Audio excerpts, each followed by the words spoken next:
Деревенские 3 месяца подкармливали дикого медвежонка. Люди спасли его от гибели и выкормили с рук.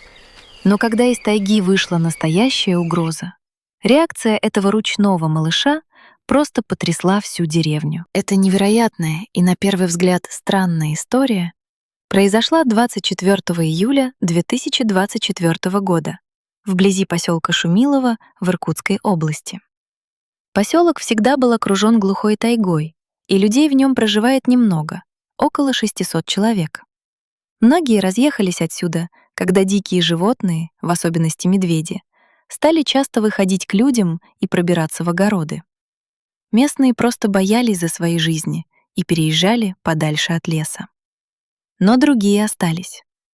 Обычно это пенсионеры, прожившие тут всю жизнь, немногочисленная молодежь или же приезжие, решившие поселиться в тайге. Однажды во дворе жилого дома снова появился медведь. Но в этот раз маленький медвежонок. Жители не стали его прогонять. Все-таки малыш, а не какая-то огромная медведица. С виду он не проявлял агрессии, и местные детишки быстро дали ему кличку Топтыгин. Люди пытались узнать, откуда он взялся. Расспрашивали соседей, не видел ли кто, откуда он вышел, может, где-то рядом на окраине тайги бродит его мать. Но все тщетно. Никто не знал. Он будто свалился с неба прямо во двор. Сначала медвежонок был осторожным, боялся резких громких звуков и прятался под крыльцом одного из домов. Дети подкармливали его, но слишком близко не подходили, опасались.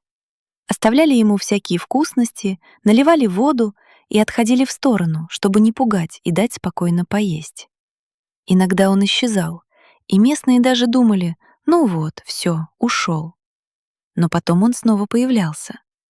Каждый раз, возвращаясь к тому самому крыльцу, малыш выглядел сильно уставшим и замученным. Он как будто искал безопасное место среди людей. Однажды случилось неприятное событие. После долгого отсутствия медвежонок вернулся сильно раненым, а на его теле были клещи и разные паразиты, которые буквально поедали его заживо. Мужчина по имени Дмитрий, под чьим крыльцом прятался Топтыгин, заметил ссадины. С трудом достав медвежонка, он решил обработать все раны и вытащить клещей. Дмитрий занялся его лечением, и зверь, будто чувствуя, что ему помогают, не убегал в лес. Он все так же сидел под крыльцом, но уже сытый и избавленный от паразитов, приносивших ему боль.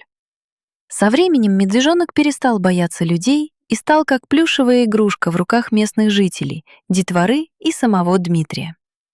После восстановления Топтыгин снова начал уходить в лес, но теперь часто возвращался к дому спасителя, принося с собой всякую мелкую добычу.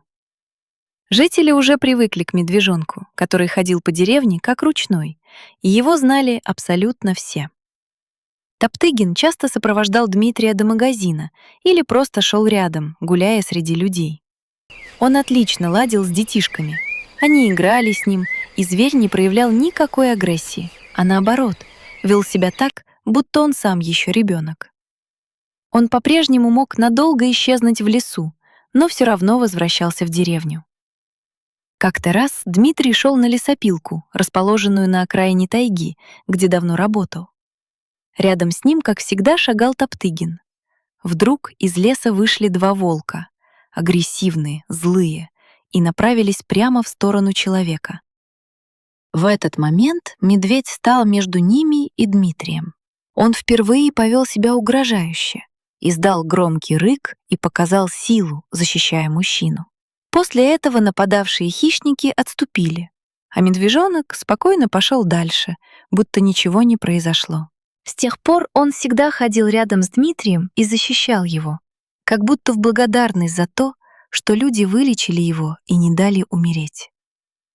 На момент 21 июня 2026 года медведь уже повзрослел, но все так же навещает свою деревню, рассказал нам Дмитрий.